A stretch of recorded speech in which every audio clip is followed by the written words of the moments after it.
সমাপ্ত হলো দেশের রাজনীতির এক দীপ্ত অধ্যায়, যার প্রখর নেতৃত্বে কেঁপে উঠেছিল স্বৈরাচারের সিংহাসন।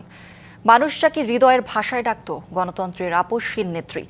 জেল, জুলুম, ভয় কোনো কিছুতেই হার মানেননি তিনি। ষড়যন্ত্র আর মিথ্যা মামলার বেড়াজালও ভাঙতে পারেনি তার অটল দেশপ্রেম। আর মাতৃভূমি ছাড়ার কথা তিনি ভাবতেও চাননি। কিন্তু শেষ পর্যন্ত দুঃসহ রোগের কাছে থমকে গেল সেই দৃপ্ত পদচারণা। মঙ্গলবার রাজধানীর এভারকেয়ার হাসপাতালে চিকিৎসাধীন অবস্থায় নিভে যায় 4 দশক ধরে বিএনপির নেতৃত্ব দেয়া বিএনপির চেয়ারপারসন বেগম খালেদা জিয়ার জীবন প্রদীপ। দর্শক, বেগম খালেদা জিয়ার মৃত্যুর খবর নিয়ে আমরা আমাদের সহকর্মীদের সাথে যুক্ত হব। আমাদের দুজন সহকর্মী আমাদের সাথে যুক্ত হবেন। প্রথমে আমরা যেতে চাই এভারকেয়ার হাসপাতালে, সেখানে রয়েছেন আমাদের সহকর্মী জাকারিয়া খান। জাকারিয়া, আমরা ইতোমধ্যেই জেনেছি যে বেগম খালেদা জিয়ার মরদেহ আজ এভারকেয়ারের মর্গে রাখা হবে এবং সকালে নেওয়া হবে ফিরোজায়, এবং এরপর সংসদের দক্ষিণ প্লাজায় জানাজার উদ্দেশ্যে নেওয়া হবে। এভারকেয়ারের সামনে এখন পরিস্থিতি কি দেখছেন? নেতাকর্মীদের মধ্যে কারা কারা আসছেন, সব মিলিয়ে একটু বিস্তারিত জানাবেন।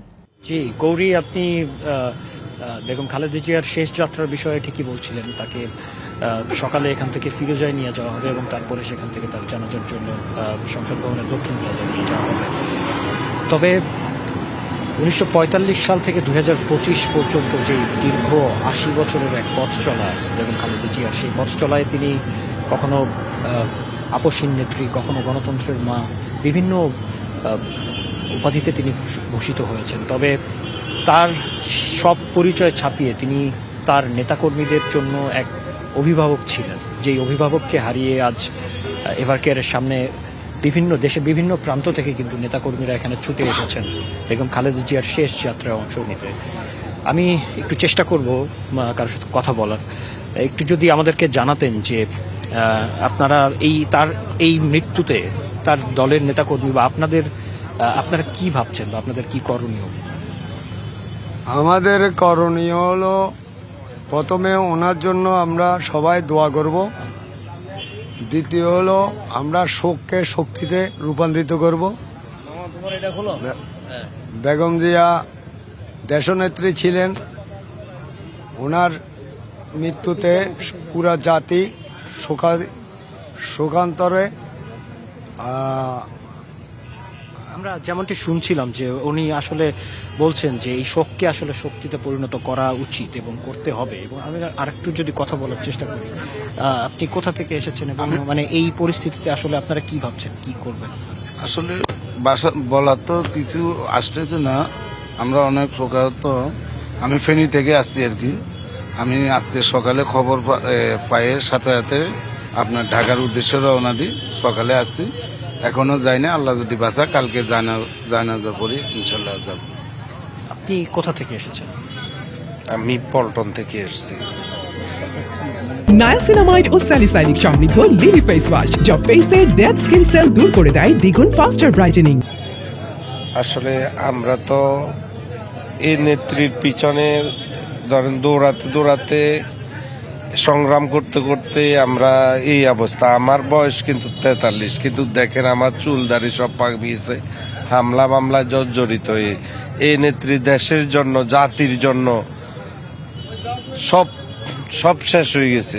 উনি তারপরেও উনি আপসীন নেত্রী।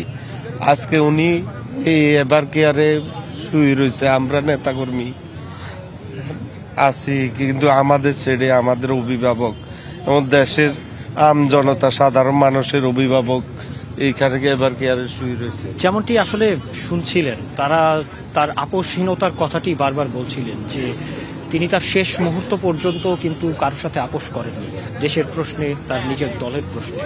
তো সেই নেত্রী এই মুহূর্তে রয়েছে এভারকেয়ারের হিমঘরে এবং তাকে কাল সকালে নিয়ে যাওয়া হবে ফিরোজায়, তারপরে তাকে নিয়ে যাওয়া হবে জাতীয় সংসদ ভবনের দক্ষিণ প্লাজায়, যেখানে সর্বস্তরের মানুষ তার জানাজায় অংশ নেবেন এবং তারপর তাকে সমাহিত করা হবে তার স্বামী শহীদ রাষ্ট্রপতি জিয়াউর রহমানের পাশেই।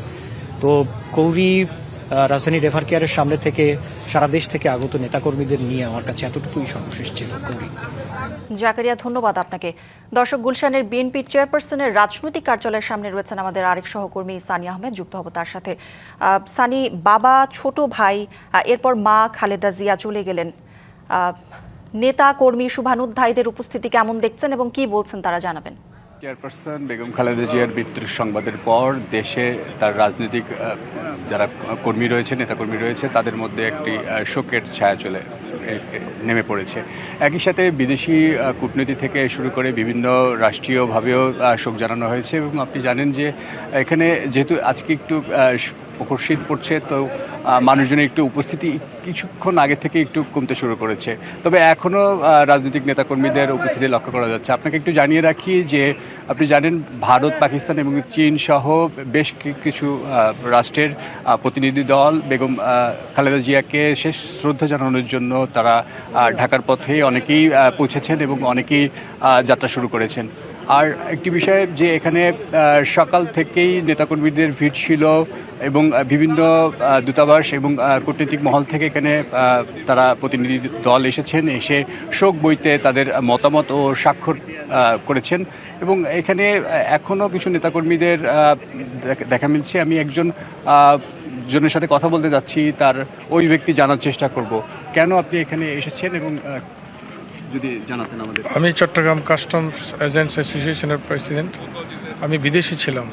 আজকে সকালে যখন কানাডা থেকে আমার ছেলে সংবাদ দিয়েছে দেশনেত্রী বেগম খালেদা জিয়া আর নেই, আমি সাথে সাথে আমার ট্রিটমেন্ট ছিল থাইল্যান্ডের একটি হাসপাতালে, ওইটা সংক্ষিপ্ত করে আমি দেশের উদ্দেশ্যে রওনা দিয়ে সরাসরি এখানেই চলে আসছি।